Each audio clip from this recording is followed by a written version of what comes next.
Hello everyone. बेटा आज काफ़ी दिन तक मेरी तबीयत ठीक नहीं थी तो हम सीरीज़ आगे कंटिन्यू नहीं कर पाए थे। बट इन बिटवीन आपने देखा होगा कि फिजिक्स और केमिस्ट्री के लेक्चर स्टार्ट हो चुके हैं आपके, जहाँ पे मैथमेटिकल टूल्स या मोल्स के बारे में बात हुई है। आज हम अपने बायो के थर्ड चैप्टर को स्टार्ट कर रहे हैं। जिस टॉपिक में हम एज यूजुअल फर्स्ट और सेकंड चैप्टर की तरह एस्पायर बैच में नीट के PYQ टॉपिक में क्या इंपॉर्टेंट पॉइंट्स हैं, NCERT एग्जाम्पलर के और NCERT के भी क्वेश्चन हम साथ में बहुत बार ले लेते हैं। तो आइए बेटा यहाँ पर हम अगले टॉपिक की शुरुआत करते हैं, दैट इज प्लांट किंगडम। तो जब हम प्लांट किंगडम की बात करेंगे बेटा, तो ये आपको पता ही है, ये सब मैं बार बार आपको बता चुका हूँ। Dream big, we are with you, ये तीन आपके टीचर्स हैं, ये भी आपको पता है। इंट्रोडक्शन की अगर हम बात करते हैं यहाँ पर अब प्लांट किंगडम की, तो वो हमें बोलता है कि भैया प्लांट किंगडम जो है ये हमने पहली बार शब्द 11th में सुना था जब हम RH विटेकर की क्लासिफिकेशन की बात करते थे कि 5 किंगडम था, उसमें से 4th नंबर पे किंगडम प्लांटाए था।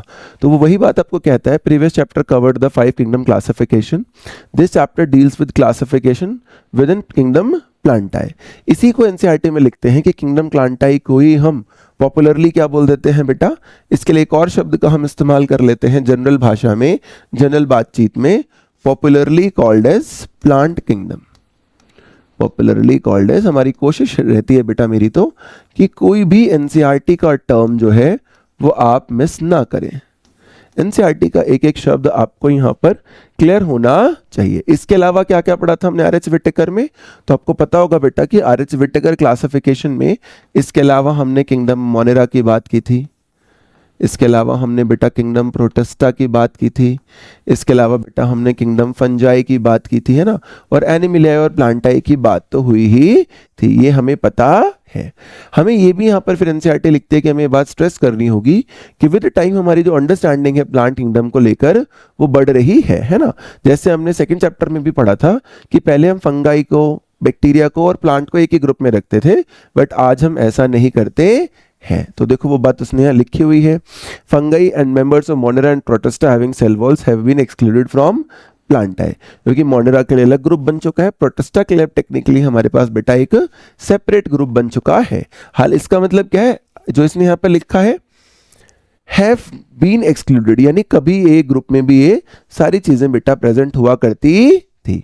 इस चैप्टर में हम प्लांट किंगडम के अंदर क्या क्या पढ़ेंगे अगर कोई हमसे पूछता है, जैसे देखो एक और बात है कि साइनोबैक्टीरिया को भी हम एल्गी नहीं मानते हैं, साइनोबैक्टीरिया भी अब हम किंगडम मोनेरा में ही पढ़ते हैं। तो इस पूरे चैप्टर में हमें क्या क्या पढ़ना होगा, तो इस पूरे चैप्टर में हमें एल्गी से स्टार्ट करना होगा बेटा, और हमें लास्ट तक जाना होगा, दैट इज एंजियोस्पर्म्स, है ना। वो NCERT में वो लाइन भी लिखी होती है कि इस चैप्टर में हम क्या क्या पढ़ने वाले हैं। तो हमारा जो पहला टॉपिक है वो एल्गी ही होगा, और उससे पहले कुछ बेसिक क्लासिफिकेशन सिस्टम्स की बातें भी यहाँ पर वो करता है कि भाई एंजियोस्पर्म्स से अगर हम रिलेट करते हैं तो उस पर हमने कुछ कुछ यहाँ पर बात करनी होती है। तो अर्ली सिस्टम ऑफ क्लासिफिकेशन जो थे बेटा, दो सिस्टम है, एक है आर्टिफिशियल सिस्टम, जो कि अब बच्चे को यहाँ पे एक बड़ी गलती हो जाती है, उसे लगता है कि नेचुरल सिस्टम पुराना होगा और अर्ली सिस्टम, आर्टिफिशियल सिस्टम नया होगा, बट उल्टा है। पुराना या अर्ली सिस्टम कौन सा है बेटा, आर्टिफिशियल सिस्टम है। क्यों है भाई ऐसा, क्योंकि पुराना क्यों कह रहे हो आप, क्योंकि वो बोलता है इसमें जब हम चीजों को डिफरेंशिएट करते थे तो it was based on superficial morphological characters, कि भाई वो कैसी हैबिटेट में रह रहा है, उसका कलर कैसा है, उसकी लीफ का शेप कैसा है, ऊपर वाले बेसिस पर हम क्लासिफाई, जैसे हमने 2 किंगडम सिस्टम ऑफ क्लासिफिकेशन में करा हुआ था कि सेल वॉल है तो सब प्लांट में है, तो उस चक्कर में यूनिसेलुलर मल्टीसेलुलर सब साथ आ गए थे, जिसकी वजह से हम बाद में फोटोट्रॉफिक और एटोट्रॉफिक साथ आ गए थे। बिल्कुल वैसी ही गलती बेटा यहाँ पर भी है कि आर्टिफिशियल सिस्टम में सिर्फ हम सुपरफिशियल मॉर्फोलॉजिकल मतलब अपीयरेंस वाले कैरेक्टर्स का ध्यान दे रहे हैं, इसी वजह से ये गड़बड़ यहाँ पर हो रही है। एग्जाम्पल की अगर हम बात करते हैं तो एग्जाम्पल हमारे पास यहाँ पर जो पुराने वाले सिस्टम है इसमें लिनायस का एग्जाम्पल दिया जाता है कि लिनायस साहब ऐसा, कार्ल लिनायस इस सिस्टम को मानते थे, एंजियोस्पर्म्स के लिए ही है, तो यहाँ पे फ्लावर आपको डायग्राम में दिख रहा होगा। Based on androecium structure, androecium मतलब होता है मेल, एंड्रो मतलब मेल, एशियम मतलब हाउस, यानी बेसिक भाषा में बोले तो androecium is a collective term for male reproductive organs. जो हमारे मेल रिप्रोडक्टिव ऑर्गन्स हैं उनके लिए हम कई बार एक शब्द का इस्तेमाल कर लेते हैं बेटा, जिसे हम क्या बोलते हैं, एंड्रोशियम बोलते हैं। तो इसमें दिक्कत क्या हो रही होगी भाई, अगर हम ये वाला सिस्टम यूज करेंगे तो सबसे बड़ी प्रॉब्लम ये होती है कि क्लोजली रिलेटेड स्पीसीज को भी हम क्या कर रहे थे बेटा, सेपरेट कर रहे थे, क्योंकि बहुत सुपरफिशियल कैरेक्टर्स, फ्यू कैरेक्टर्स के ऊपर ही बात थी, बहुत ज़्यादा डीप या अल्ट्रा स्ट्रक्चरल कैरेक्टर्स की बात यहाँ पर नहीं हुई थी। तो इस सिस्टम का एक ही मेन डिमेरिट था, क्या था बेटा डिमेरिट इसका main? Separation of closely related species. ये यहां पर एक हमारे लिए समस्या आ रही थी। तो हम कौन सा सिस्टम पे, अब जो सिस्टम को मेरा नया सिस्टम है बेटा, वो कौन सा सिस्टम है? नेचुरल सिस्टम है। एनसीईआरटी ने यहाँ पर एक और डिमेरिट बता रखा है, हालांकि अगर आप ध्यान से देखोगे तो वो सिस्टम वो बोलता है कि इन्होंने वेजिटेटिव और सेक्सुअल कैरेक्टर्स को बराबर वेटेज दी थी, जबकि हम जानते हैं कि वेजिटेटिव कैरेक्टर्स एनवायरमेंटल इन्फ्लुएंस में बहुत जल्दी चेंज हो जाते हैं।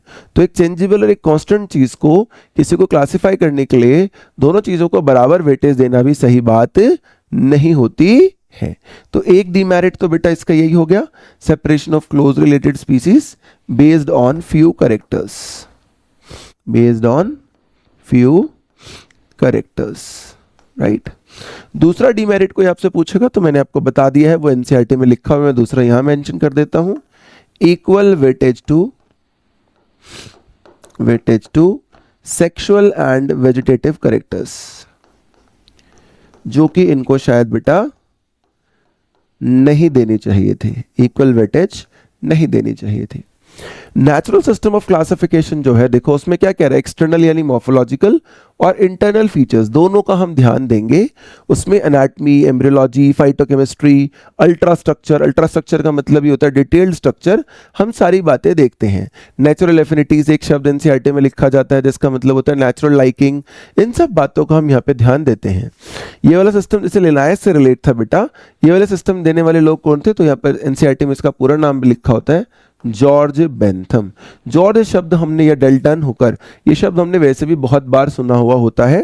तो George Bentham and Dalton Hooker जो थे बेटा, उन्होंने हमें नेचुरल सिस्टम दिया था। तो इसमें सबसे बड़ी कंफ्यूजन अगर बच्चे ने ना पढ़ रखी हो तो यही आएगी कि ये सिस्टम पुराना है और ये मॉडरेट सिस्टम है, मॉडर्न सिस्टम है। बच्चे को जनरली लगता है कि आर्टिफिशियल नया होगा और नेचुरल पुराना होगा, है ना। डायग्राम में भी दिख रहा है, देखो यहाँ पर हमने सिर्फ सुपरफिशियल लीव्स और एक ऐसे कैरेक्टर देखे हैं। यहाँ पर देखो हम सेल के अंदर इंटरनल ऑर्गेनेल तक भी जा रहे हैं इस वाले डायग्राम में। अब आगे चलते हैं बेटा, इसी बात को बढ़ाते हैं। तो धीरे धीरे जो करंट हमारी क्लासिफिकेशन है, जब हम और आगे बढ़े तो उसको हम बोलते हैं मॉडर्न फाइलोजेनेटिक क्लासिफिकेशन। फाइलोजेनेटिक का मतलब हमने बहुत पहले भी सीखा था जब हम सेकंड चैप्टर पढ़ रहे थे, कि ये शब्द कहीं ना कहीं इवोल्यूशनरी लिंक लेकर आता है हमारे लिए। फाइलो मतलब ट्राइब, जेनेटिक मतलब जेनेटिक या ओरिजिन है ही, नई ट्राइब या नई चीज़ों कैसे इवॉल्व हुई हैं उस करेक्टर को लिंक करना ताकि कॉमन एंसेस्टर्स को हम एक साथ देख सकें, उसके लिए फाइलोजेनेटिक क्लासिफिकेशन लाई गई थी, जो कि बेसिकली किस पे बेस्ड है बेटा? इवोल्यूशनरी कैरेक्टर्स या इवोल्यूशनरी रिलेशनशिप्स पर बेस्ड होता है, देखो लिखा भी हुआ है। और जब इवोल्यूशनरी आप चीज़ों को लिंक करोगे तो कॉमन एंसेस्टर्स को बताना आपके लिए बहुत ही क्या हो जाएगा बेटा? आसान हो जाएगा। तो इसमें वो बेसिकली क्या बात मानते हैं जब कॉमन एंसेस्टर कहते हैं? तो वो कहते हैं organism belonging to one taxa, taxa मतलब कोई भी ग्रुप ऑफ ऑर्गेनिज्म, जैसे मैमिलिया हो गए, कॉन्ड्रोस्टाइस हो गए, एव्स हो गए, हैव अ कॉमन एंसेस्टर, ऐसा माना जाता है, have a common ancestor, right. तो जब हम इसको यहाँ पर देखते हैं तो हमें बताया जाता है कि आज हमारे पास बहुत सारे और भी इंफॉर्मेशंस के सोर्सेज आ गए हैं जहाँ से हम चीज़ों को पता करते हैं, और ये ज़्यादा इंपॉर्टेंट तब हो जाती हैं फाइलोजेनेटिक वाली चीज़ें जब हमारे पास सुपरफिशियल एविडेंस जो होता है बेटा वो ना हो, या कोई फॉसिल एविडेंस ना हो। तो फॉसिल शब्द का मतलब अगर कोई आपसे पूछेगा तो आप क्या बताएंगे बेटे? तो मैं आपको बता रहा हूँ यहाँ पर, वैसे फॉसिल शब्द का मतलब होता है टू डिग या डग, यानी जो हमें खोदने पर मिला हो बेटा, उसे हम लोग क्या कहते हैं? उसे हम लोग फॉसिल्स कहते हैं। यहाँ पर तीन तरीके की जो टेक्सा की हमने बात करी वो रिलेशनशिप में, इनको पढ़ने के लिए तीन तरीके के फीचर्स हैं ताकि हम कॉमन एंसेस्टर तक पहुंच सकें या कॉमन टेक्सा के ग्रुप तक पहुंच सकें। पहला है न्यूमेरिकल का टेक्सोनॉमी, जिसमें हम किसी भी दो ग्रुप को या किसी भी एक इंडिविजुअल या किसी भी एक पॉपुलेशन को हम उनके कैरेक्टर्स को वेटेज देते हैं, किसका इस्तेमाल करके, कंप्यूटर्स का, कोड्स का, और सारे कैरेक्टर्स को हम वेटेज देते हैं। तो इसमें ऐसा नहीं होता कि सिर्फ अपने सुपरफिशियल कैरेक्टर को वेटेज दिया है या इंटरनल कैरेक्टर को वेटेज दिया है, आपने सारे ऑब्जर्वेबल जो भी कैरेक्टर्स, तो ऑब्जर्वेबल का मतलब होता है सुपरफिशियल भी और इंटरनल भी, उन सबको आपने बेटा नंबर कोड्स दे दिए होते हैं और डाटा को हम वहां पे फिर प्रोसेस करते हैं। तो इससे क्या हो जाता है बेटा, हर कैरेक्टर को इंपॉर्टेंस मिल जाती है। तो इसमें हम यही करते हैं कि use computer code assign to characters, all characters given equal weightage. कैसे कैरेक्टर्स हैं बेटा ये सारे के सारे, ये सारे के सारे ऑब्जर्वेबल कैरेक्टर्स हैं जिनको कि हम आराम से ऑब्जर्व कर सकते थे, उन सबको हमने न्यूमेरिकली वैल्यू दे दी और फिर कंपेयर किया। तो ज़्यादा बेहतर सिचुएशन में है दो चीज़ों कितने सिमिलर और कितने डिफरेंट है, अगर उसमें उसके सारे कैरेक्टर्स लिए जाएं तब बताया जाए कितने सिमिलैरिटी और डिससिमिलैरिटी है, तो ज़्यादा बढ़िया बात होती है। साइटोटेक्सोनॉमी में साइटोलॉजिकल यानी सेल के अंदर की इंफॉर्मेशन होती है, जैसे कि क्रोमोसोम नंबर, उसका स्ट्रक्चर, उसका बिहेवियर। तो जहां पर जनरली ये चीजें सेम होती है तो कहीं ना कहीं देखा जाता है कि उनका एंसेस्टर बहुत बार सेम ही होता है। कीमोटेक्सोनॉमी में हम केमिकल कॉन्स्टिट्यूएंट्स ऑफ प्लांट्स का पता करते हैं बेटा, है ना, टू रिजॉल्व कंफ्यूजन्स। तो तीन हमारे पास टेक्सोनॉमी के मैकेनिज्म्स हैं, न्यूमेरिकल, साइटो एंड कीमो। बहुत बार तो यही क्वेश्चन होता है सिर्फ कि मॉडर्न फाइलोजेनेटिक क्लासिफिकेशन जो है उसमें जो तीन टेक्सोनॉमीज आप यूज कर रहे हो उसके अंदर तीन कौन कौन से, चौथा नाम वो कुछ भी एक्स्ट्रा लिख सकता है जो कि हमारा आंसर नहीं होगा। उससे पहले हमने नेचुरल और आर्टिफिशियल क्लासिफिकेशन सिस्टम समझा है। अब हम एल्गी की बात करते हैं कि एल्गी जनरली क्लोरोफिल बेयरिंग होता है, सिंपल थैलॉइड होता है। अब देखो बहुत बार दो शब्द इस्तेमाल हो जाते हैं, एक होता है थैलॉइड। थैलॉइड का मतलब आप समझ लो कि ये एडजेक्टिव की तरह इस्तेमाल होने वाला शब्द होता है, और एक शब्द इस्तेमाल होता है थैलस। थैलस को आप नाउन की तरह समझ लो, है ना। जैसे मैं बोल दूं थैलस ऑफ मर्चेंशिया प्लांट, तो ये नाउन है। मैं बोलूं लिवरवोर्ट्स हैव थैलॉइड बॉडी, तो अब ये उस लिवरवोर्ट के लिए एडजेक्टिव, उसकी विशेषता बता रहा है उसकी बॉडी की। तो ये दोनों टर्म्स ऑलमोस्ट एनसीईआरटी में सेम ही है, बट आपको थोड़ा सा यहाँ पर डिफरेंस अगर पता हो तो अच्छी बात बेटा रहेगी। उसके बाद इसकी साइज बहुत वेरिएबल होती है, माइक्रोस्कोपिक, यूनिसेलुलर, क्लैमिडोमोनस। अब देखो ये बड़ी इंटरेस्टिंग बात है कि हम इसे एल्गी में पढ़ रहे हैं, पढ़ते हम इसी में है बॉटनी में, लेकिन टेक्निकली ये एक आज भी प्रोटिस्टा ही है क्योंकि ये यूनिसेलुलर यूकैरियोट होगा, तो इसको हम प्रोटिस्टा में टेक्निकली रख सकते हैं, इसलिए कंफ्यूजन बहुत बार बच्चे को आती है। कॉलोनियल वोल्वोक्स होता है बेटा, है ना। वो क्लैमिडोमोनस का अच्छा आपने वहां पे देखो वो भी लिखा था कि क्लैमी का मतलब होता है क्लोइक, यानी कि ऐसे कोट जिसमें स्लीव्स ना हो, उस तरीके का स्ट्रक्चर। मोनास मतलब सोलिटरी या अकेला। ये बायोलॉजिकल क्लासिफिकेशन में हम लिख चुके हैं, इसका मीनिंग तो यार नहीं लिख रहे हैं। वोल्वोक्स कॉलोनियल होता है बेटे, और इसका मतलब होता है टू रोल, यानी जब वाटर में ये मूव करेगा तो ऐसे कॉलोनी मूव करेगा और इसकी यूनिट रोल करते हुए मूव करेगी, कहां पर, आगे, इसलिए नाम की वजह से इसका नाम वोल्वोक्स रखा गया है। फिलामेंटस का मतलब भी हम फंजाई में बहुत अच्छे से पढ़ चुके हैं कि थ्रेड लाइक होता है फिलामेंटस का मतलब। यूलोथेरिक्स, यूलोथेरिक्स का मतलब होता है बेटा, यूलो मतलब करली हेयर्स, थेरिक्स मतलब हेयर। जैसे कसकट्टा का मतलब होता था tangled wall of hair. Spirogyra, spiro का मतलब होता है स्पाइरल, ये भी हम पढ़ चुके हैं। गायरा मतलब गायरस या सर्कुलर शेप। ये वो टॉपिक्स नाम है जो हमारे बायोलॉजिकल क्लासिफिकेशन के टॉपिक में आ चुके थे। कुछ बहुत बड़ी, ये तो छोटी है, देखो यूनिसेलुलर से लेकर मैसिव प्लांट बॉडी तक आ गए, इसलिए उसने बोला कि साइज वेरिएशन जो होता है कई बार वो बहुत बड़ा होता है। फिर कहते हैं इनकी एसोसिएशंस भी हो सकती हैं बेटा, लार्जली एक्वाटिक, फ्रेश वाटर और मेराइन दोनों में पाया जाता है ये algae. Moist stone, soils, woods, fungi वाला एसोसिएशन भी हमने एल्गी का पढ़ा था, लाइकन वाला, फाइकोबैंड, माइकोबैंड बायोलॉजिकल क्लासिफिकेशन में। लेकिन एनसीईआरटी में एक और एसोसिएशन इसका लिखा होता है कि कभी कभी एल्गी जो होते हैं बेटा वो स्लॉथ बियर के साथ भी होते हैं। आज तक ये क्वेश्चन आया नहीं है, लेकिन कभी ना कभी ये क्वेश्चन मुझे उम्मीद है कि एग्जामिनर जरूर पूछेगा।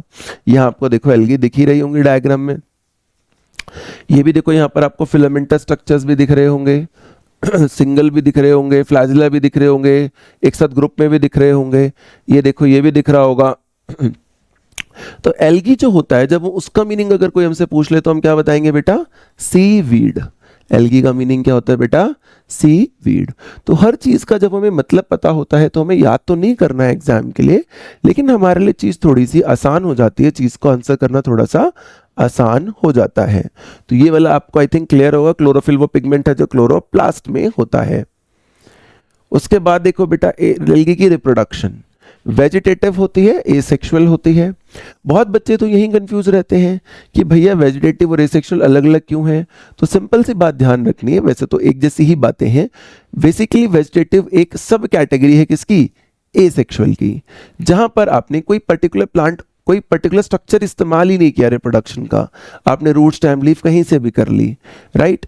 दोनों में कॉमन बात क्या है कि दोनों में एक ही पेरेंट इन्वॉल्व है, कोई गैमेट इन्वॉल्व नहीं है। तो बेसिकली आप ये कह सकते हो कि वेजिटेटिव जो होती है बेटा वैसे एक सब कैटेगरी होती है बहुत बार of asexual. Vegetative is a sub category of asexual. और एसेक्सुअल और इसमें सिमिलैरिटी क्या है तो मैंने बता दिया, जैसे जब स्पोर्स या कोई स्पेसिफिक आप स्ट्रक्चर ले आते हो तो आप बोलते हो कि एसेक्सुअल है, और अगर कोई ऐसा आपके पास स्ट्रक्चर नहीं है और जनरली थैलस में से ही कोई फ्रेगमेंट बन रहा है, थैलस थैलॉइड मैंने अभी बताया था नाउन और एडजेक्टिव होते हैं, तो उसे हम फ्रेगमेंटेशन भी कह देते हैं। जैसे एल्गी केस में फ्रेगमेंटेशन को कई बार एसेक्सुअल रिप्रोडक्शन बहुत आसानी से कह देते हैं, क्योंकि ऐसी ही सिचुएशन है, वहां पर तो कोई अलग रिप्रोडक्टिव पार्ट नहीं है। बट ब्रायोफाइट और टेरिडोफाइट में आप इसे थोड़ा डिफरेंशिएट करते हो बहुत अच्छे से, क्योंकि वहां पर रिप्रोडक्टिव पार्ट के स्ट्रक्चर्स आपको अलग नजर आते हैं। तो वेजिटेटिवली वो फ्रेगमेंट उसका जो होता है बेटा वो डेवलप कर सकता है थैलस में, ये बात हमें यहाँ पर पता होनी चाहिए। और एसेक्सुअल में स्पोर्स बनते हैं। क्या स्पोर्स एक ही तरीके के बनते हैं तो नहीं बेटा, स्पोर्स जो होते हैं वो डिफरेंट टाइप के बनाए जा सकते हैं, है ना। और ये जो स्पोर्स होते हैं बेटा ये जर्मिनेट करके एल्गी या कोई थैलस या प्लांट बॉडी बनाते हैं। सबसे कॉमन जू स्पोर्स हैं। जू का मतलब आते ही बेटा मोटाइल हो जाता है, क्योंकि ये जब हम फंजाई पढ़ रहे थे तब भी हमने पढ़ा था सोनेडिया और साथ में ये जूस्पोर या स्पोरेंजियोस्पोर, तो तब भी बोला था मैंने वो दोनों नॉन मोटाइल है और ये मोटाइल है। तो देखो ये मोटाइल होते हैं बेटा, यहाँ फ्लैजेला आपको दिखा भी रहा होगा वो अपना, राइट। और ये देखो फिलामेंटस फ्रेगमेंटेशन है, कैसे टूटकर और नए नए पार्ट्स यहाँ से फॉर्म हो रहे हैं। सेक्सुअल के केस में क्या होता है बेटा, फ्लैजेला का क्या मतलब होता है, अच्छा वैसे कोई आपसे पूछ ले तो आप बताओगे, विप लाइक मूवमेंट को हम बेटा फ्लैजेला कहते हैं। सेक्सुअल का मतलब होता है जहां पे दो गैमीट्स बने कम से कम, इन दोनों में किसी में भी गैमीट्स नहीं बनते। तीन यहाँ पर डिविजन्स हैं, आइसोगैमस, एनाइसोगैमस और ओगैमस। ये मैंने आपको तब भी बताया था बेटा, तब भी हमने इस डिफरेंशिएशन की बात करी थी, है ना। और ये बात मैंने भी आपको बता भी दी है बेटा कि ये जर्मिनेट स्पोर्स जो होते हैं क्या करते हैं बेटा, ये हमेशा germinate to form new plants. ये एनसीईआरटी में लाइन लिखी हुई है, ये इस पूरे चैप्टर में हालांकि ये लाइन बहुत बार आएगी कि spores germinate to form plants. अब गैमीट्स की अगर हम बात करते हैं तो मैंने तब भी सीखा था बेटा कि ओगैमस एक टाइप है एनाइसोगैमस का, कि दोनों के अंदर ये बात बिल्कुल सही है कि भाई सिमिलैरिटी जो होगी बहुत बार वो नहीं होगी, लेकिन साइज की दिक्कत क्या होगी बेटा, दोनों में डिसिमिलर साइज है। बट यहां पर कभी कभी क्या हो सकता है कि बोथ गैमेट्स में भी मोटाइल, यहां पर क्या हो सकता है कभी कभी बोथ गैमीट्स में भी मोटाइल, लेकिन यहां पर ऐसा कभी नहीं होगा। यहां पर एक मोटाइल होगा और एक नॉन मोटाइल होगा। इवन आइसोगैमस में भी एनसीईआरटी में एक बड़ी अच्छी सी बात बताई जाती है कि आइसोगैमस भी दो तरीके का हो सकता है। कैसे दो तरीके का हो सकता है बेटा, तो वो बोलते हैं कि एनाइसोगैमस के अंदर दो डिविजन्स हैं। एक डिविजन जो है बेटा उसमें बोलते हैं हम कि फ्लैजिलेटेड गैमीट्स हैं, और दूसरे में हम बोलते हैं बेटा कि गैमीट्स कैसे हैं, non flagellated. Non flagellated gametes generally पाए जा रहे हैं स्पाइरोगायरा जैसे जगहों पर, और फ्लैजिलेटेड गैमीट्स का नाम अभी मैंने थोड़ी देर पहले जो लिखा था वही लिखा जाता है, यूलोथ्रिक्स। तो ये भी आपसे बेटे बहुत बार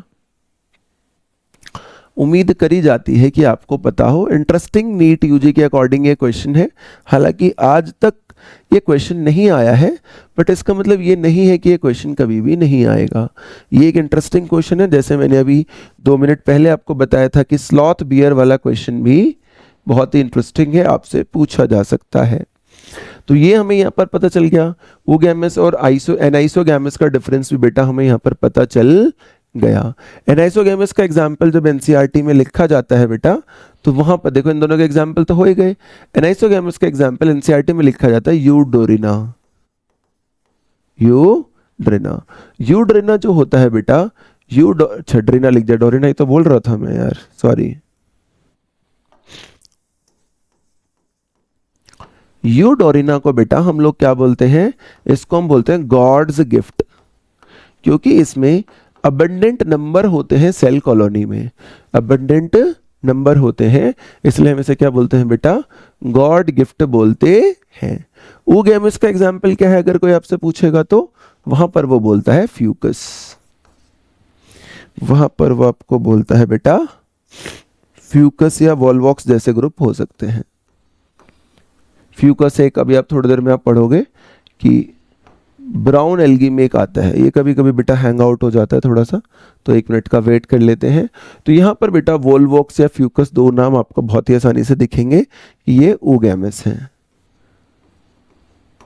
राइट, वॉल्वॉक्स और फ्यूकस। तो जल्दी पढ़ने से ज़्यादा ज़रूरी है कि चीज़ों को आराम से समझा जाए, सीखा जाए, कैसे चीज़ें हो रही हैं वो पता चले हमें। फिर देखिए आगे चलते हैं तो इसकी इकोनॉमिक इंपॉर्टेंस बताई जाती है कि भैया एल्गी का सबसे, और कुछ एनसीईआरटी में डायग्राम्स भी आते हैं बेटा, उनके भी हम 1 बाय 1 सबकी बात करेंगे जैसे जैसे हम आगे बढ़ेंगे। एनसीईआरटी के डायग्राम्स आपसे उम्मीद की जाती है कि आप खुद ही बेटा साथ के साथ देखते रहें। अब इसकी इंपॉर्टेंस की अगर हम बात करते हैं तो वहां पर वॉल्वॉक्स लिखा होगा, देखो ग्रीन एल्गी में है ना, और उसके अलावा यूलोथेरिक्स लिखा होगा, लेमिनारिया, फ्यूकस आ चुका है, लेमिनारिया बचा, लेमिनारिया मतलब जो उसके फ्रॉन्ट्स है, लीफ लाइक पार्ट्स हैं वो प्लेट जैसे हैं, पॉरीफायरा मतलब पर्पल कलर है, डिक्ट्यूटा मतलब नेट ईयर लाइक अरेंजमेंट है, पॉलिसिफोनिया मतलब मैनी ट्यूब्स हैं। बट बहुत बार आपको ऐसा डायग्राम देखकर लगेगा कि यार ये तो जैसा बोल रहा है प्लेट लाइक हो रहा है या नेट, ऐसा है नहीं, तो बेटा डायग्राम मैक्रोस्कोपिक है। हो सकता है जो इटिमोलॉजी वर्सेस अपीयरेंस है उसका डिफरेंस आपको दिखे, क्योंकि इटिमोलॉजी है जो टर्मिनोलॉजी है वो शायद इंटरनल स्ट्रक्चर को देख के ली गई हो, किसी स्टेज पर्टिकुलर स्टेज को देखकर उसका नाम रखा गया हो, तो प्लीज उस टर्मिनोलॉजी को डायग्राम से आप कंफ्यूज मत करिएगा। एल्गी हमारे लिए बेटा बहुत सारी जगहों पर काम आती है, जैसे कि CO2 फिक्सेशन। दुनिया की ऑलमोस्ट 50% से ज्यादा CO2 फिक्सेशन एल्गी ही करती है। कैसे करेगी बेटा, तो वही पुराना CO2 फिक्सेशन का तरीका तो एक ही होता है, फोटोसिंथेसिस। पुराना सबसे आसान तरीका कौन सा होता है, फोटोसिंथेसिस करते हैं, क्योंकि इनके पास क्लोरोफिल है तो फोटोसिंथेसिस ये कर सकते हैं। आपने अभी बोला था 2 मिनट पहले कि ये क्लोरोफिल बियरिंग होते हैं।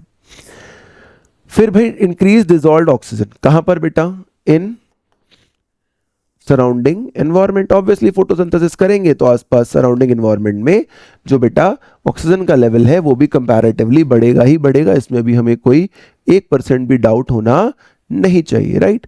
तो एनर्जी प्रोड्यूसर्स जो हैं ये बहुत अच्छे हैं हमारे लिए, फोटोसिंथेसिस करेंगे तो ग्लूकोज एनर्जी भी देंगे ही। तो बोला जाता है बहुत सारे फूड साइकिल्स जो हैं एक्वाटिक मैमल्स का, उनका प्राइमरी प्रोड्यूसर और ऑफ एनर्जी यही होते हैं, ऐसा भी एनसीईआरटी में लिखा जाता है। बहुत बार इनको एज ए फूड सोर्स भी इस्तेमाल किया जाता है, जैसे पॉरफायरा को यूज किया जाता है। पॉरफायरा मतलब जो पर्पल कलर का होगा, जिसकी पर्पल अपीयरेंस होगी। लेमिनारिया को यूज किया जाता है, सार्गोसम को यूज किया जाता है बेटा। लेमिनारिया का मतलब होता है प्लेट लाइक, यानी जो उसकी लीफ होंगी, जैसे लेमिलर टर्म होता है क्लोरोप्लास्ट में, बिल्कुल वैसे ही लीफ लाइक पार्ट्स होते हैं। लीफ तो इसमें होती नहीं क्योंकि थैलस अरेंजमेंट है, तो वहां फ्रॉन्ट की शेप आपको बताई जाएगी। सारगासम यानी कि बेटा इसमें बैरी लाइक एयर ब्लैडर्स होते हैं, जैसे रसबेरी और ये सब हम पढ़ते हैं बहुत बार, ऐसे अपीयरेंस लगता है, तो उस वजह से सारगासम है। इस तरीके की 70 से ज़्यादा स्पीसीज हैं हमारे पास एल्गी की बेटा, जो देखो डायग्राम में वो आपको बता भी रहा होगा कि खाने पीने में इस्तेमाल होगी। ये देखो हमारे ऑक्सीजन बबल्स जैसा कुछ बना रखा है कि हमारी फोटोसिंथेसिस, ये हमारी पृथ्वी को ग्रीन रखने में बेटा बहुत ज़्यादा मदद यहाँ पर इनसे ली जाएगी। अब देखो कहते हैं बहुत सारे जो ब्राउन और रेड एल्गी हैं वो हमें बहुत सारे हाइड्रोकोलाइड्स भी बनाने कर देते हैं, जिससे हम वाटर को बहुत आराम से स्टोर कर सकते हैं। या अगार भी हमारा जो है बेटा वो एल्गी से ही आता है। ब्राउन और रेड एल्गी जो होती हैं बेटा वो ज़्यादा इस्तेमाल होती हैं हाइड्रोकोलाइड जैसा स्ट्रक्चर बनाने में। हाइड्रोकोलाइड का क्या मतलब होता है बेटा, तो हाइड्रोकोलाइड का सिंपल भाषा में मतलब होता है वाटर होल्डिंग सब्सटेंस। क्या मतलब होता है बेटा, वाटर होल्डिंग सब्सटेंस, जिसमें से देखो एक नाम उसने यहाँ लिखा भी हुआ है एल्गिन। क्या लिखा हुआ है, एल्गिन, जो कि ब्राउन एल्गी से बनने वाला एक वाटर होल्डिंग सब्सटेंस जो है बेटा है। एक और सब्सटेंस जो उसने लिखा होगा बेटा कैरागिन। कैरागिन जो नाम होता है वो उसके कोस्टल हैबिटेट के कारण आता है। कैरागिन नाम का एक रॉक था, वहां इसका ज्यादा वो था, तो इसलिए हमने नाम रख दिया कोस्टल हैबिटेट के अकॉर्डिंग। अगार आता है from gelidium and gracilaria. For ice cream in jellies. But agar का एक और इस्तेमाल हमने बहुत कॉमनली देखा होगा बेटे, हमारी लेबोरेटरीज में होता है, जब हमें किसी भी माइक्रोब को ग्रो करना होता है तो भी हम अगार का इस्तेमाल बहुत ज़्यादा करते हैं। तो अगार का एक एक्स्ट्रा इस्तेमाल और क्या होता है, growth of microbes, right. Space travellers भी बहुत एल्गी को यूज करते हैं, जैसे कि क्लोरेला, स्पाइरुलिना टाइप के कुछ rich in proteins used by space travellers. तो यहाँ पर हमें इसके इकोनॉमिक इंपॉर्टेंस समझ आ गए। देखो यहाँ दिख ही रहा है बेटा कि माइक्रोब को ग्रो करेंगे हम, यहाँ पर वाटर होल्डिंग सब्सटेंसेस बनाएंगे, ये स्पेस ट्रैवलिंग के लिए है। तो ये डायग्राम्स इसीलिए हैं कि आपको चीज़ें थोड़ी सी ज़्यादा समय तक याद रह पाएँ। 3 तरीके की रिप्रोडक्शन एल्गी में जनरली होती है और जनरल कैरेक्टर्स। अब आगे पढ़ना और भी आसान है बेटा, क्योंकि अब क्लासिफिकेशन आ गई कि इसकी क्लासेस क्या है। भाई एल्गी तो मेन ग्रुप है, उसकी छोटी क्लासेस नीचे क्या है। तो सबसे पहले क्लोरोफाइसी, क्लोरो मतलब ग्रीन होगा बेटा, सिंपल सी बात है ना, और फाइसी का मतलब एल्गी होगा हमेशा। ऐसी फियोफाइसी, फियो का मतलब हो गया ब्राउन, और एल्गी और रोडो तो रेड दिख ही रहा है बेटा, तो ग्रीन, ब्राउन और रेड, ये तीनों तरीके के स्ट्रक्चर्स आपने कभी ना कभी लाइफ में देखे भी होंगे। सबसे पहले बात करते हैं क्लोरोफाइसी की। अब हमारे लिए पढ़ना थोड़ा सा आसान हो जाएगा, क्योंकि मैक्सिमम चीज यहाँ पे हम कर चुके होंगे।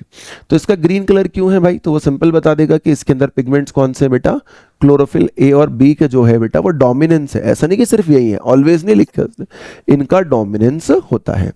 ये कहाँ पाए जाते हैं बेटा, तो शायद अब तक आप ऐसे तो जानते भी होंगे, ये क्लोरोफिल जो पिगमेंट है लोकेटेड कहाँ होता है, लोकेटेड इन क्लोरोप्लास्ट, और गले में ही तो होगा, राइट।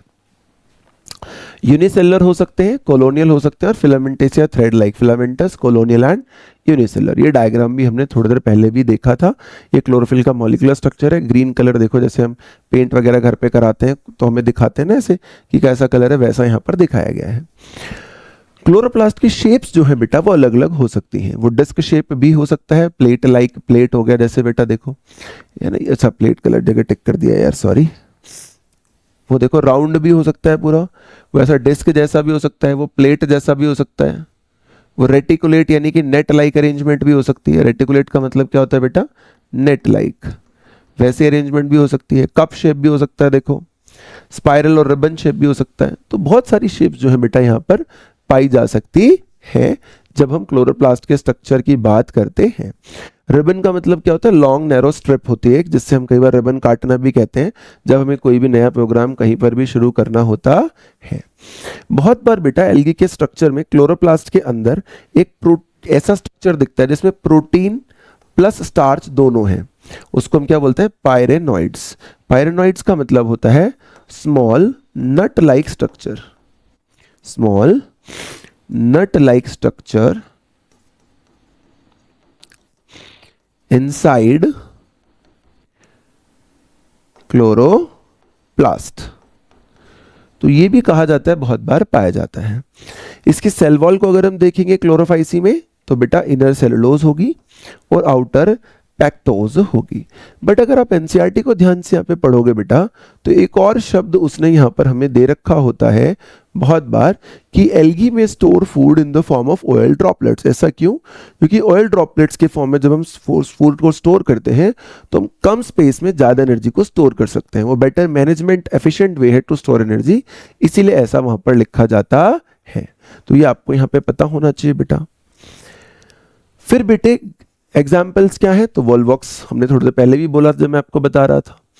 रिप्रोडक्शन कैसे होगा, तो वेजिटेटिव होगा, फ्रेगमेंटेशन से, डायग्राम हम देख चुके हैं। एसेक्सुअल होगा, फ्लैजलेटेड जूस पोर से देख चुके हैं। सेक्सुअल में तीनों वेराइटीज यहाँ पर बेटा पाई जा सकती हैं। तो अगर जूस पोर है तो वो प्रोड्यूस कहाँ होगा बेटा, flagellated zoospores produced inside zoosporangia. Sporangia का मतलब होता है रिप्रोडक्टिव स्ट्रक्चर बेसिकली, जिससे स्पोर बनेंगे, कल को जाकर फिर वो आगे ग्रो करेगा, राइट।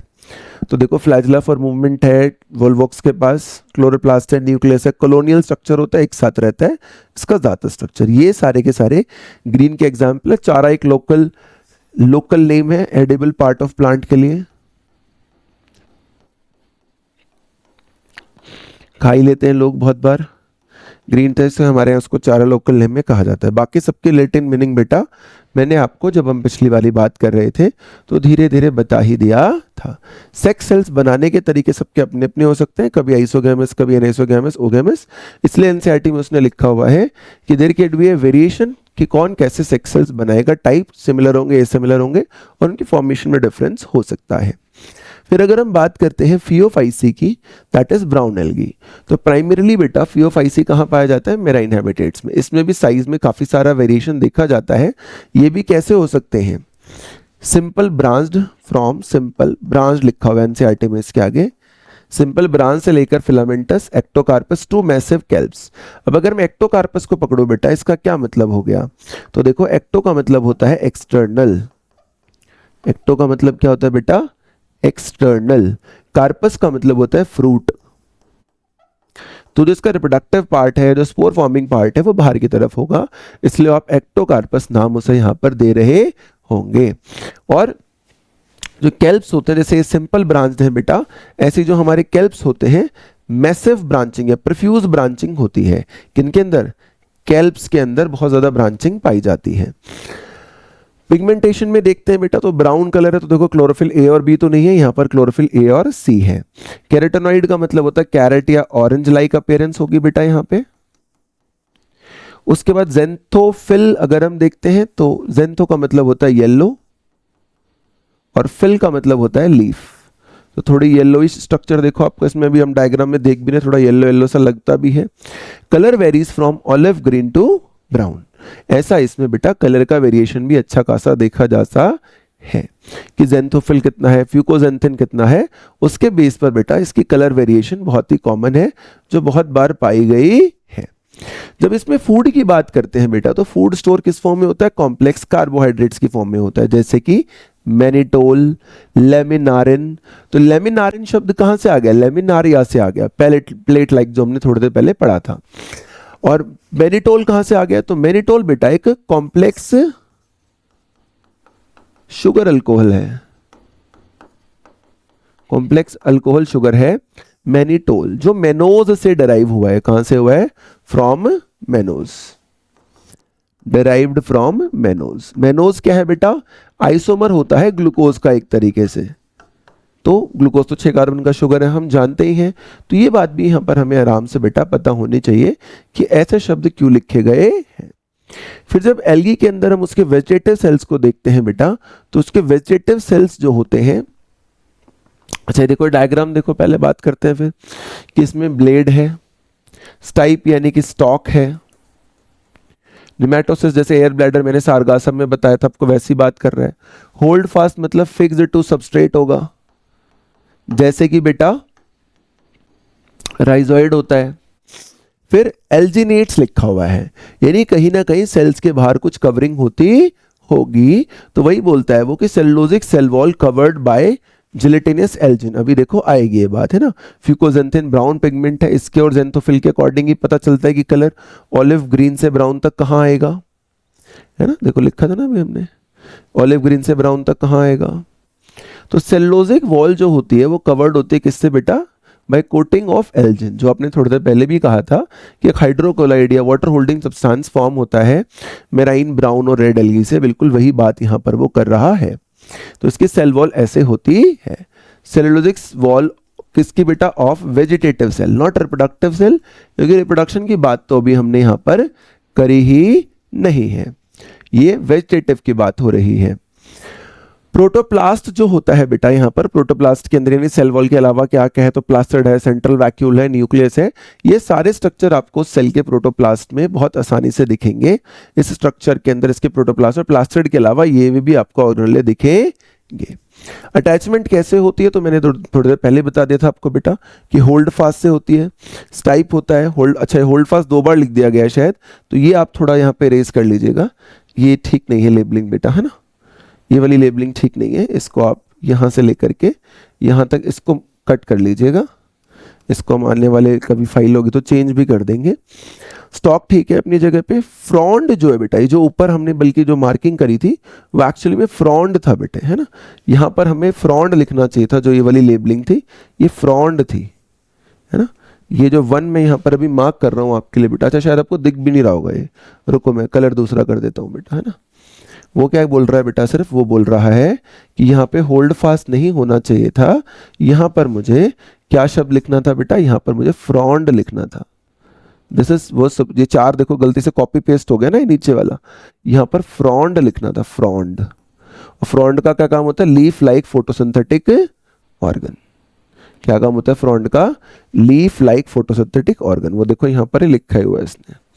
फिर स्टॉक होती है बेटा स्टाइप, और होल्ड फास्ट भी अपनी जगह पर होता ही है, जिसका काम सबस्ट्रेटम से अटैच करना होता है। तो ये जो फ्रॉन्ड होता है बेटा, इसको हम लीफ लाइक कहते हैं। ये लीफ नहीं होती कभी भी, क्योंकि इसमें बेटा एक्चुअली में जैसा होना चाहिए था वैस्कुलर टिश्यू जाइलम फ्लोएम वैसे नहीं होते हैं, बस अपीयरेंस में लीफ जैसे हमें लग रही है, इसलिए हम यहाँ पर ये वाला शब्द इस्तेमाल करते हैं। फ्रॉन्ड का मतलब क्या होता है, लीफ लाइक, नॉट लीफ बेटा, क्योंकि इसमें क्या नहीं होता, जाइलम और फ्लोएम नहीं होते। तो रिप्रोडक्शन कैसे होती है बेटा, तो फ्रेगमेंटेशन से होती है, स्पोर्स से होती है, सेक्सुअली भी वही तीनों तरीके हैं। देखो कि गैमेट्स आइसो भी हो सकते हैं, एनाइसो भी हो सकते हैं, दोनों मोटाइल, इसमें एक मोटाइल एक स्टैटिक, ऐसा भी हो सकता है। पायरिफॉर्म हो सकते हैं गैमेट्स, एसेक्सुअल स्पोर्स भी पायरिफॉर्म या पियर शेप हो सकते हैं। लेकिन स्पोर्स के केस में 2 अनइक्वल लैटरली अटैच्ड फ्लैजिला जो होते हैं पाए जाते हैं, जबकि गैमेट्स के केस में अनइक्वल शब्द वहां पर वो मेंशन नहीं करता है, वो कहता है सिंपली कि 2 लैटरली अटैच्ड फ्लैजिलास जो है बेटा वो पाए जाएंगे। फिर इस ग्रुप के उसने कुछ एग्जाम्पल्स भी हमारे लिए मेंशन करे होते हैं। कौन से ग्रुप के बेटा, इस वाले ग्रुप के। तो ये हमारा यहाँ पर ब्राउन एल्गी भी बेटा कवर हमने कर लिया कि कैसे कैसे होगा, ये बातें हम ऑलमोस्ट पढ़ चुके हैं। एक्टोकार्पस का मतलब आपको बता दिया गया था।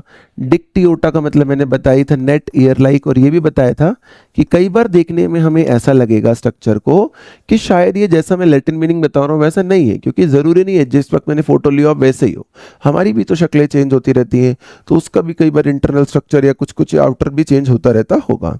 सार्गासम का मतलब बता देता है बेरी लाइक एयर ब्लैडर होता है। फ्यूकस बता दिया था ब्रून एल्गी का मैकेनिज्म होता है। तो देखो यहाँ पर ये सारी बातें बेटा हमें आराम से समझ में आनी चाहिए, ये सारी बातें समझ में आनी चाहिए, ये सारी बातें समझ में आनी चाहिए। Now the last part of algae is Rhodophyceae. यहाँ पिगमेंट होता है बेटा are phycoerythrin, mostly marine found in warmer areas and great depths, but जरूरी नहीं है बेटा कि हमेशा ग्रेट डेप्थ में ही होंगे। रेड क्यों है, तो रेड पिगमेंट की वजह से उसका डोमिनेंस है, मतलब थोड़ा बहुत और पिगमेंट भी हो सकता है, बट डोमिनेंस वही वाला होगा। और इसमें ये बात ध्यान रखना जो एनसीईआरटी में लिखा जाता है कि क्लोज टू सरफेस भी हो सकते हैं, and great depths comma close to surface, हर जगह पे बेटा ये पाए जा सकते हैं, ऐसा नहीं है कि ये हमेशा डेप्थ में ही पाए जाएंगे। मल्टी सेलुलर थैलाई, वही थैलाइड और थैलस वाला बात, सेलुलरिटी है। कॉम्प्लेक्स बॉडी ऑर्गेनाइजेशन, यानी थैलस में एक से ज्यादा सेल्स हैं, ऐसा नहीं है कि पूरा थैलस एक ही पार्ट का बना हुआ है। Stored food is fluoride in starch, actually में एक शब्द होता है बेटा फ्लोरोज, जिसका मतलब होता है ब्लॉसिंग या ब्लॉसमिंग या रेड। तो एक तो इससे समझ में आ गया कि रेड के साथ एसोसिएट है। फिर एक क्लास होती है बेटा जिसको बोला जाता है फ्लोरिडो, देखो ये लिखा हुआ है ना फ्लोरिडियन, फ्लोरिडियोफाइसी, है ना, उसकी वजह से भी ये नाम यहाँ पर फ्लोरिडन स्टार्च है। अब इंटरेस्टिंग बात टू नो यहाँ पर ये होती है बेटा कि नाम बेशक से इसका फ्लोरिडन स्टार्च है, नाम बेशक से इसका फ्लोरिडन स्टार्च है, but it is structurally similar to amylopectin and glycogen. जैसे नाम बेशक से लीफ है बट वो लीफ जैसा तो नहीं था, ऐसे ही बेटे ये स्टार्च जैसा नहीं होता है, ये बात हमें पता होनी चाहिए। It is structurally similar to amylopectin and glycogen. Glycogen तो ग्लूकोज का होता ही है बेटा स्ट्रक्चर, और इवन बायोमोलिक्यूल चैप्टर में जब आप पढ़ते हो तो आपको बताया भी जाएगा जब आप आगे पढ़ोगे कि अल्फा 14 1416 वहाँ अमाइलोपेक्टिन का स्ट्रक्चर वहाँ होता भी है इनमें। अमाइलो का मतलब होता है स्टार्च और पेक्टिन का मतलब होता है कॉन्जील्ड या जेलीड, तो अमाइलोपेक्टिन शब्द का मतलब भी हमें पता होना चाहिए, स्टार्च एंड जेलीड। देखो लिखा भी है नीचे सेम ही बात जो मैंने यहाँ पे बोला आपको, similar to amylopectin and glycogen, not similar to starch, but फिर भी इसका नाम यहाँ पर ये दिया गया है। अच्छा इन्होंने लिख रखा है देखो, तो हम यहाँ पर एक काम और कर सकते हैं कि अमाइलोपेक्टिन का मतलब लिख लेते हैं भाई, अमाइलो का मतलब स्टार्च और पेक्टिन का मतलब होता है कॉन्जेल्ड या जेलीड, राइट। वो रेड आपको दिख ही रहा होगा पोरफायरा। वेजिटेटिवली फ्रेगमेंटेशन करेंगे, एसेक्सुअल होगा, इसमें नॉन मोटाइल स्पोर्स होंगे बेटा। देखो पहले वाले में मोटाइल थे, फ्लैजिलेटेड, बाई फ्लैजिलेटेड थे इनफैक्ट। यहाँ पर गैमीट्स भी नॉन मोटाइल हैं और ये भी नॉन मोटाइल हैं दोनों, और जबकि पहले वाले में दोनों मोटाइल थे ब्राउन एल्गी में। पोस्ट फर्टिलाइजेशन डेवलपमेंट थोड़ी सी कॉम्प्लेक्स होती है। एग्जाम्पल्स में पॉलीसिफोनिया आता है, पॉली का मतलब मैनी होता है बेटा, सिफोनिया का मतलब क्या होता है, ट्यूब्स होता है। पोरिफायरा बता दिया। ग्रासिलारिया का मतलब होता है सिलेंडर या थिन डेलिकेट स्ट्रक्चर। जिलीडियम का मतलब होता है जेली लाइक, जो आइसक्रीम वगैरह में हमने पढ़ा था कि इस्तेमाल होती है।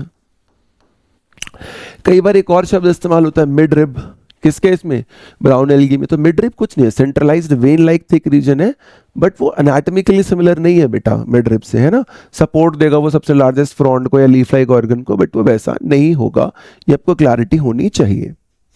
इसके बाद बेटा एनसीईआरटी में एक टेबल दी जाती है जहाँ पे क्लास बताई जाती है, पिगमेंट्स बताए जाते हैं, स्टोर्ड फूड बताए जाते हैं। तो ये देखो वही जो पुराना है वही सब हमने यहाँ पर लिखा हुआ है ना। यहाँ पर देखो कोई लोकोमोटरी ऑर्गन नहीं है, जैसे स्पोरोजोन्स या प्लाज्मोडियम वाइवेक्स में नहीं होता है। एक इंपॉर्टेंट बात यहाँ पर हमारी बचती है, दैट इज हैबिटेट। तो जनरली तो वहाँ पर जो हैबिटेट लिखा होता है एनसीईआरटी में सेम ही है सब में, fresh water bracket salt, fresh water bracket and salt.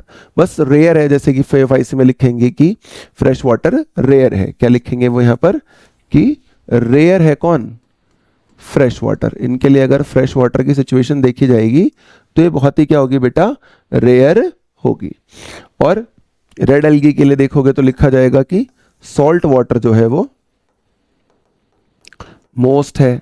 तो ये छोटी मोटी बात है, बट इस पे मेरे को नहीं लगता कभी भी एग्जाम में क्वेश्चन पूछा जाएगा या आपको परेशान किया जाएगा। बस एक शब्द है यहां पर जो आपको कंफ्यूज कर सकता है, दैट इज ब्रैकिश वाटर। तो ध्यान रखिएगा बेटा कि ब्रैकिश वाटर जो होता है वो हमें कहां मिलता है, इसका मतलब होता है कि इसकी सैलिनिटी लेस है देन सी वाटर और इसकी सैलिनिटी का कंसंट्रेशन मोर है देन फ्रेश वाटर, उसी को ब्रैकिश वाटर कहते हैं। पूछेगा बच्चा कहाँ पाया जा सकता है, तो मैंग्रोव एरियाज में पाया जा सकता है, स्विम्स में पाया जा सकता है, ऐसी जगहों पर ब्रैकिश वाटर बेटे पाया जा सकता है। तो होपफुली बेटा आपको ये पूरा एल्गी वाला टॉपिक समझ में आ गया होगा। अब देखते हैं कुछ क्वेश्चंस हैं इस पे। What is the basis of classification of algae. तो भाई एल्गी का क्या बेसिस है, तो अभी देखो ये जो आपने टेबल पढ़ी थी यही तो बेसिस है, pigment, stored food, cell wall और फ्लैजेला। देखो यही लिख दिया होगा, pigment, stored food, cell wall और फ्लैजेला। तो बिल्कुल ये वही सेम चीज लिखी है। ये वो एनसीईआरटी के डायग्राम्स है जो मैं आपको कह रहा था कि देखने में तो नहीं लग रहा कि नेट ईयर लाइक है या इसमें कोई प्लेट्स बनी हुई हैं, लेकिन फिर भी वो उसका स्ट्रक्चर किसी और स्टेज का हो सकता है। एग्जाम्पलर की बात करते हैं, साइनोबैक्टीरिया आर क्लासिफाइड अंडर। तो भाई अब तो हम जानते हैं कि हम उसे मोनेरा में रखते हैं, पहले एल्गी में होते थे। Fusion of two motile gametes which are dissimilar in size, तो एनाइसोगैमी होता है। दोनों मोटाइल हैं, क्योंकि एक मोटाइल और एक नॉन मोटाइल होता तो वो हो सकता था उगैमी।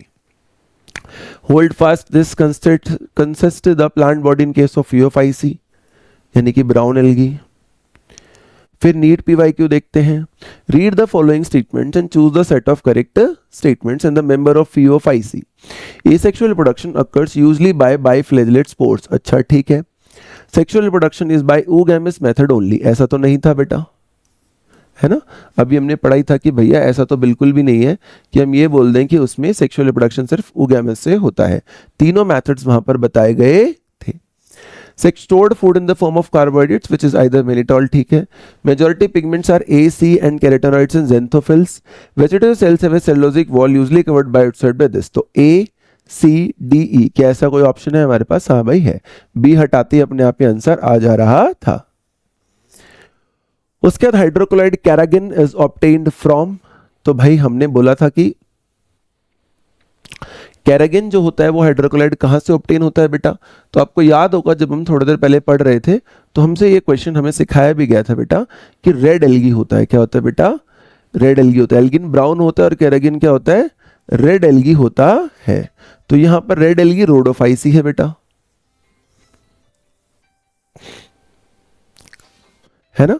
एनसीईआरटी में बहुत ही क्लियरली लिखा जाता है कि रेड एल्गी जो है बेटा वो कैरेगियन रेड एल्गी से आता है। फिर देखो, which the following is incorrectly matched. तो भाई वोल्वोक्स में स्टार्च होगा, एक्टोकार्पस में फ्यूकोजेंथिन होगा, फोरिफायरा में फ्लोरिडिन स्टार्च होगा, ऐसा बोल रहा है वो, है ना। तो रेड एल्गी में तो फ्लोरिडिन स्टार्च होगा, यूलोथेरिक्स में मेनिटोल होगा, एक्टोकार्पस वोल्वोक्स में स्टार्च होगा। अगर इसमें हम देखते हैं बेटा, तो क्या पूछा है उसने बेटे, स्टोर्ड फूड पूछा है ना। अच्छा अब देखो, यूलोथेरिक्स बेटा आपने कहाँ पढ़ा था, आपको ये पता होना चाहिए, तो ग्रीन एल्गी में पढ़ा था, है ना। तो यूलोथेरिक्स के अंदर बेटा मेनिटॉल नहीं होगा, क्योंकि ये तो ग्रीन एल्गी है, और मेनिटॉल वाला पार्ट तो हमारा ब्राउन एल्गी में हमने देखा था। ये तो हो गया। कैरागिन कौन करेगा, रेड एल्गी। भाई देखो क्वेश्चन आ गया फिर से, mannitol as reserved food material किस में होगा, तो इसमें से एक्टोकार्पस जो होगा बेटे उसके अंदर होगा, क्योंकि एक्टोकार्पस जो होता है बेटा वो एग्जाम्पल होता है किसका, ब्राउन एल्गी का, इसलिए वहां पर ये पाया जाएगा। Floridean starch is structure similar to amylopectin and glycogen, अभी हमने बात की थी कि स्टार्च से सिमिलर नहीं होता है। यूनिसेलुलर एल्गी इनमें से कौन सी होगी, तो भाई क्लोरेला और स्पाइरुलिना, जिलिडियम, ग्रासिलारिया। देखो ये तो रेड एल्गी, तो ये तो मल्टीसेलर होती है, लैमिनारिया, सार्गसम, तो मोस्ट प्रोबेबली यही होगी, क्लोरेला और स्पाइरुलिना जो सबसे छोटे वाली है, स्मॉल वाली यही होंगी। फिर भी आप एक बार क्रॉस चेक जरूर कर लीजिएगा। Which one is wrongly matched? अब देखो फिर से आपसे वो वैसा ही क्वेश्चन पूछता है कि इनमें से बेटा कौन सा जो होता है वो रॉन्गली मैच्ड होता है। तो यूनिफ्लैजलेट गैमेट पॉलीसिफानिया में होगा, यहीं पे गड़बड़ है। रेड एल्गी में बेटा फ्लैजला होता ही नहीं है गैमेट में, तो बाकी सारे तो ठीक है, वहां पर हमारा काम चल जाएगा। कोलोनियल एल्गा वोल्वोक्स होता है बेटा, हमने पढ़ लिया था। Zygotic meiosis is a characteristic feature of, तो जाइगोस्पोर वाला जो कॉन्सेप्ट आएगा बेटा वहीं पर तो जाइगोटिक मियोसिस हमें ज्यादा नजर आएगी, तो एल्गी के केस में ही नजर आएगी बेटा ये भी हमें। तो जूस्पोर हमें ग्रीन एल्गी में बताया गया था, तो मोस्ट प्रोबेबली शायद ये ग्लैमिडोमोनास वाले पार्ट में हमें ज्यादा दिखती होगी, है ना। तो ये भी हमारे लिए एक इंपॉर्टेंट क्वेश्चन है भाई, जो हमसे पूछा जा सकता है इसमें से। लेकिन इस क्वेश्चन को बेटा मैं अगला जब आएगा तो मैं एक बार दोबारा भी करवाऊंगा, क्योंकि ये मेरे को अभी एग्जैक्टली ध्यान में नहीं आ रहा है कि zygotic meiosis is a characteristic feature of fucus, funaria, marchantia, chlamydomonas. ये शायद हमने अगले टॉपिक का क्वेश्चन ले लिया है। Select the wrong statement. Isogamete similar होती है, एनाइसोगैमेट डिफर होती है इन स्ट्रक्चर, फंक्शन और behaviour. In oomycetes female gamete is smaller and motile, तो ये गड़बड़ है, देखो बेटा कि फीमेल गैमेट छोटा है। Isogamous condition with non flagellated gametes, ये हमने आज ही पढ़ा था बेटा, जब हम थोड़ी देर पहले क्लामिडोमोनास और स्पाइरोगैरा वाली बात कर रहे थे, तो हमें बताया गया था कि ये भी एक क्वेश्चन बहुत बार रहता है कि नॉन फ्लैजिलेटेड किस में होता है और फ्लैजिलेटेड किस में होता है। तो बेटा नॉन फ्लैजिलेटेड स्पाइरोगैरा में होता है, स्पाइरोगैरा। अच्छा रिपीट ही क्वेश्चन है शायद। तो ये हो गया बेटा बात, है ना। फिर भी आपको कोई हमसे चॉइस फिलिंग से रिलेटेड बात करनी हो तो आप हमसे कांटेक्ट कर सकते हैं, ये हमारा सब व्हाट्सएप नंबर है, मेल आईडी है, और ये सारी चीज़ें यहाँ पर बेटा दी गई है ना, right. So thank you so much for today's lecture बेटा, फिर मिलते हैं अगली क्लास में अगले टॉपिक के साथ।